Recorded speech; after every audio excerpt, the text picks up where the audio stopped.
I'm Rainer Benowitz, and welcome to this introduction to research in a computational lab. This video is intended primarily for new students and staff who want to understand the unique aspects of working in a dry or computational laboratory. The first thing to understand is the difference between a wet lab and a dry lab.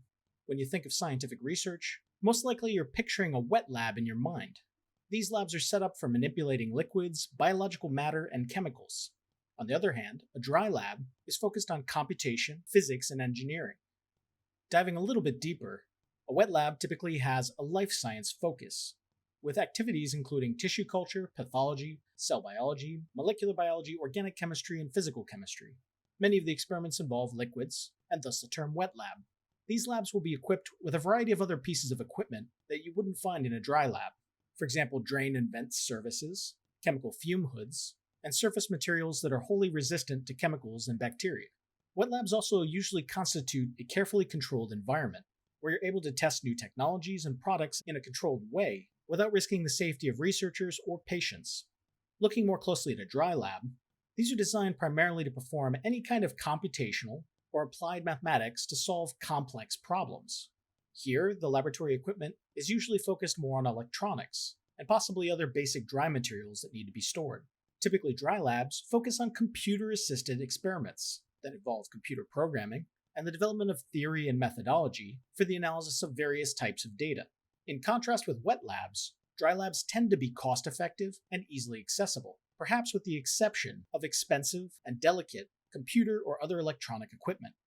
There are advantages and disadvantages to working in both types of lab, as well as limits on the type of research you can conduct there. Ultimately, it's going to be the topic of research interest, as well as the working lifestyle that suits you best, that will likely lead you to working in either a wet, dry, or hybrid lab, with both wet and dry elements. Now let's cover some of the unique goals of a computational lab. These labs usually focus on the development of new computational methods, algorithms, tools, and software, and they focus on applying computational methodologies to conduct statistical, mathematical, and other data science analyses. This can involve generating data and results summaries, as well as visualizations, and facilitate the interpretation of results, as well as ensure reproducibility. Computational labs also often focus on collaborating with other wet or dry research labs, and they seek to tackle the logistical challenges of data wrangling and management.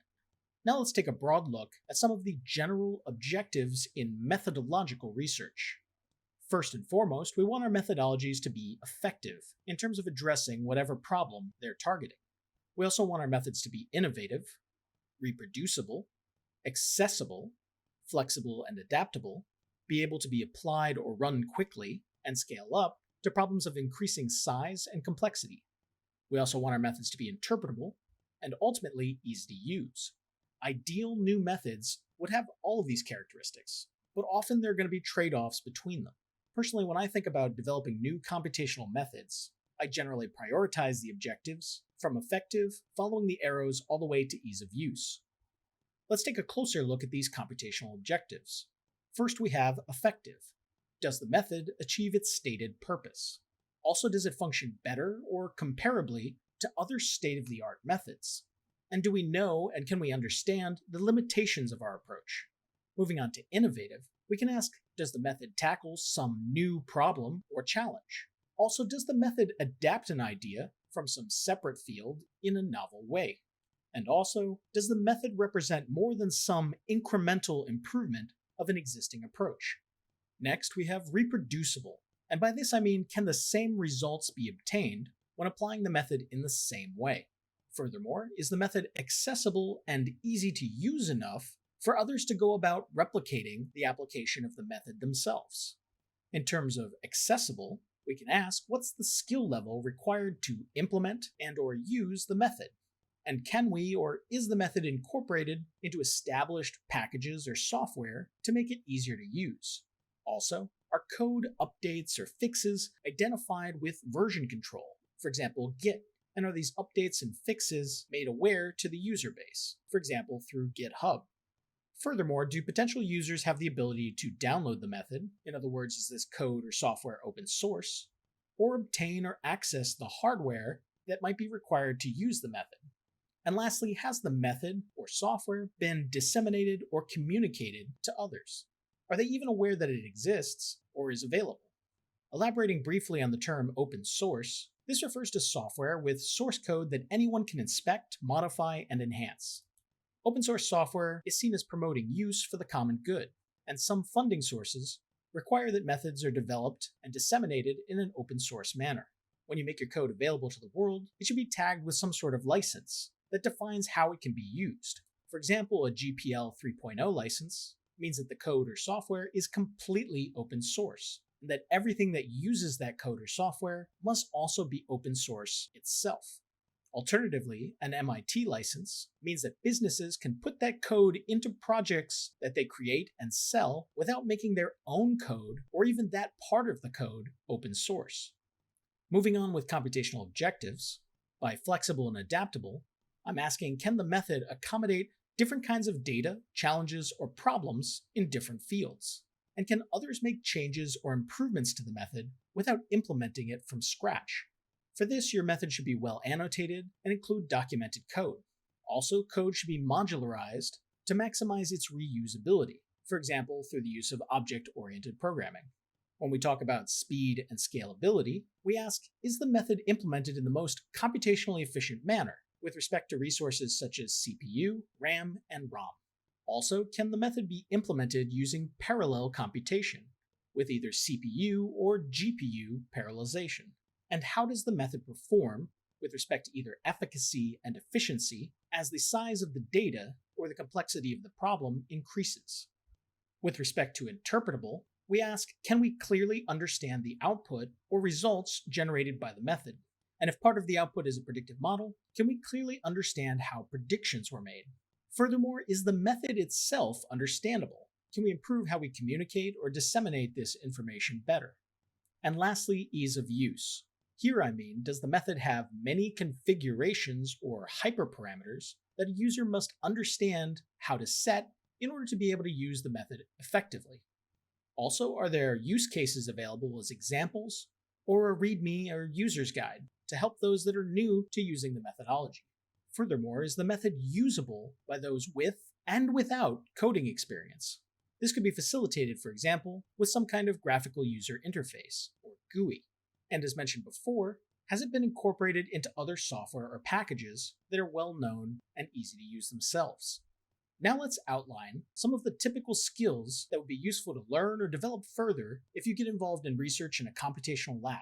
First off, there's programming. Skills here involve learning different programming languages and popular packages that make it easier to be productive without coding everything from scratch. For example, there are programming languages like Python, Java, Julia, R, C++, etc. And some example packages in Python include scikit-learn, NumPy, Pandas, TensorFlow, SciPy, PyTorch, and for visualizations, Matplotlib. Other programming skills include version control. For example, Git, GitHub, and to make your life a little easier, GitHub Desktop. You'll also want to become familiar with setting up your computing environment. For your environment setup and management, in Python there's Conda, and learning how to use an integrated development environment, or IDE, such as Atom, Eclipse, Idle, PyCharm, RStudio, or Shiny, can help you generate, test, and package code more effectively. Furthermore, when we get to larger scale analyses, learning the skills of parallel or cloud computing can be really important. Here, learning about how job schedulers work, for example, Slurm, or learning about different cloud computing platforms like Amazon Web Services, Microsoft Azure, or Google Cloud Platform. And lastly, with respect to programming, you might also want to learn a little bit about unit testing and performance testing of code. Moving on from programming, other skills include scientific communication. This involves learning how to conduct a literature search, writing an abstract, preparing and presenting a poster, writing a research paper, and giving oral presentations. And for writing papers, learning about text formatting with LaTeX and Overleaf can also make your life a lot easier. With respect to organizational skills, in a dry or computational lab, it's often more practical to document your progress in research using some kind of digital lab notebook. You can integrate text and code with tools like Jupyter Notebook and Google Colab. And when developing code, learning how to version your code and include clear descriptions will go an incredibly long way to save yourself and others lots of time and possible frustration in the future. Furthermore, other general areas of knowledge that would be worth learning more about include data science in general and databases, including how to create, manage, and pull data, mathematics, in particular for machine learning, things like calculus and linear algebra, as well as probability and statistics. You might also benefit from learning more about machine learning or artificial intelligence. A lot of computational labs are interdisciplinary, and it's worth taking some time to learn more about the application domains to which your methodological research will be applied. Now, some basic tips on what to do if you get stuck while working on your computational research. Let's start with some basic troubleshooting. The first is to take some time to struggle with the issue a bit, but at the same time, don't let yourself get entirely hung up, such that you stop making any progress. When you first get stuck, turn to the web for solutions. It's best not to reinvent the wheel if you don't have to. Chances are someone out there has already run into a similar problem. Next, turn to a lab mate or coworker to see if they can help. You can also post a question to an online forum, such as Stack Overflow for coding questions. And ultimately, you can always go to your PI for help. In general, I'd say go to your PI right away if your issue involves understanding the big picture goal or concepts behind your work or task, or if it has the potential to have a larger impact on your or the lab's downstream work, and certainly if it involves ethical concerns. And also go to your PI for help if the issue can't be resolved with the resources available to you in a reasonable amount of time. Now let's talk a little bit about lab communication and file sharing.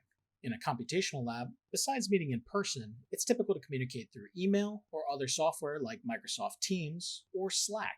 I've come to appreciate using Slack in my lab, as it's a quick and easy way to share ideas, directly chat with other members of the lab, or get input from everyone on different projects.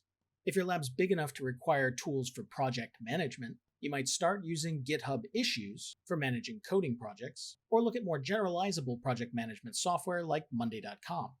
And lastly, for file sharing, there are many possible options, based on the security you need, cost, and convenience. A couple examples include Box or Dropbox. Now let's take a look at what the day-to-day of computational research looks like.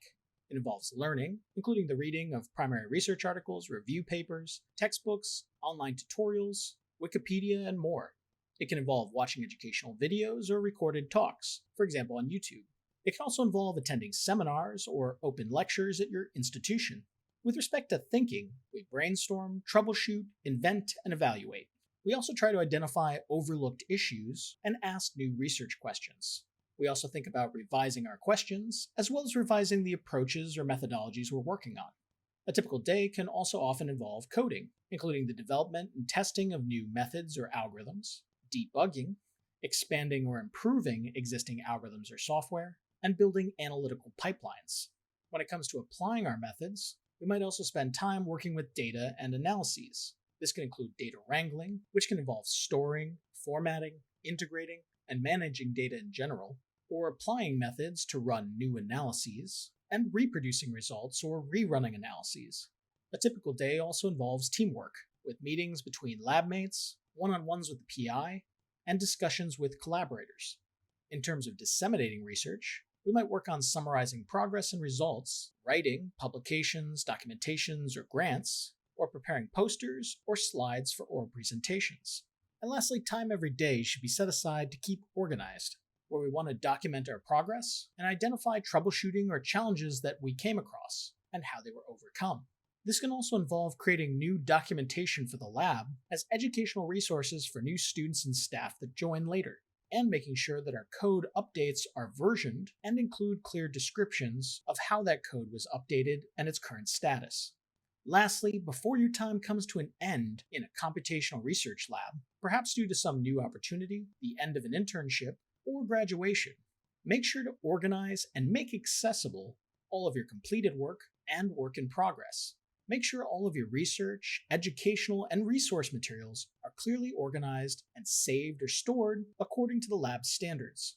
Additionally, write a summary of the status of your research progress, clearly identifying the next steps for whomever takes on the project next.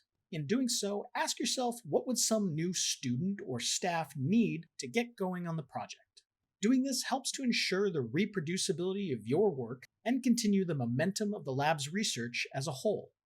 Thanks for joining me for this introduction to research in a computational lab. Feel free to reach out if you have any questions or if you're interested in future collaboration.